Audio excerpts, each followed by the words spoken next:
உயிர்த்தெழுந்த இயேசு கிறிஸ்துவின் வல்லமை ஊழியங்கள் வழங்கும் வசனப் பெட்டகம். இயேசுவே கர்த்தர். இயேசுவையே தேவன் ஆண்டவரும் கிறிஸ்துவுமாக்கினார். இயேசுவே ராஜாதி ராஜா, கர்த்தாதி கர்த்தா. கிறிஸ்துவே மரித்தோர் மேலும் ஜீவனுள்ளோர் மேலும் ஆண்டவர்.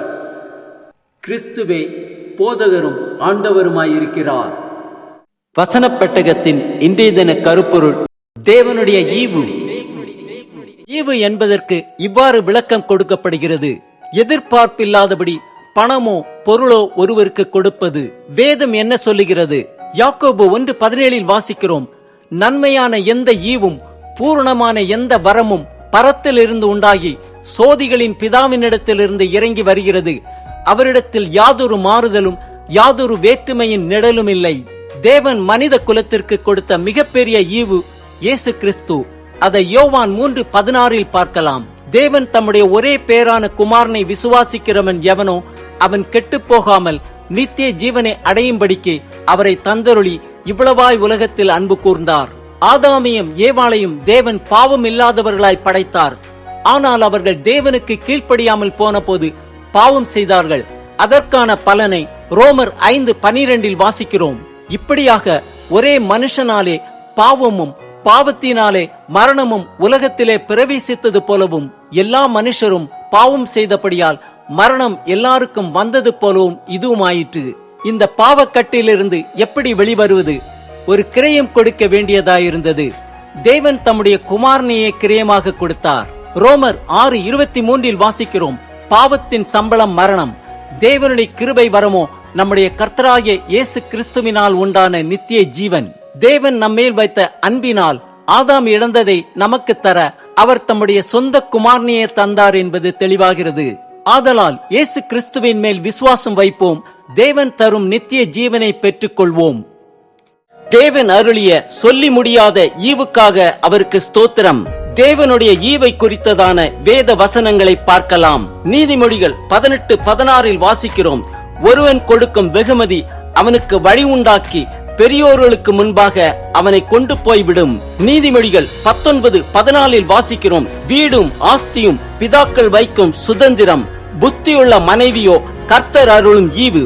பிரசங்கி 5:19 வாசிக்கிறோம்: தேவன் ஐஸ்வர்யத்தையும் சம்பத்தையும் எவனுக்கு கொடுத்திருக்கிறாரோ அவன் அதிலே புசிக்கவும் தன் பங்கை பெறவும் தன் பிரயாசத்திலே மகிழ்ச்சியாய் இருக்கவும் அவனுக்கு அதிகாரம் அளிப்பது தேவனுடைய அனுகிரகம். பிரசங்கி 3:12-13 வாசிக்கிறோம்: மகிழ்ச்சியாய் இருப்பதும் உயிரோடு இருக்கையில் நன்மை செய்வதுமே அல்லாமல் வேறொரு நன்மையும் மனுஷனுக்கு இல்லை என்று அறிந்தேன். அன்றியும் மனுஷர் யாவரும் புசித்து குடித்து தங்கள் சகல பிரயாசத்தின் பலனையும் அனுபவிப்பது தேவனுடைய அனுகிரகம். அப்போஸ்தலர் 2:38 வாசிக்கிறோம்: பேதுரு அவர்களை நோக்கி, நீங்கள் மனம் திரும்பி ஒவ்வொருவரும் பாவ மன்னிப்புக்கென்று இயேசு கிறிஸ்துவின் நாமத்தினாலே ஞானஸ்நானம் பெற்றுக் கொள்ளுங்கள், அப்பொழுது பரிசுத்த ஆவியின் வரத்தை பெறுவீர்கள். ரோமர் 6:23 வாசிக்கிறோம்: பாவத்தின் சம்பளம் மரணம், தேவனுடைய கிருபை வரமோ நம்முடைய கர்த்தராகிய இயேசு கிறிஸ்துவினால் உண்டான நித்திய ஜீவன். ரோமர் 5:15-16 வாசிக்கிறோம்: ஆனாலும் மீறுதலின் பலன் கிருபை வரத்தின் பலனுக்கு ஒப்பானதல்ல.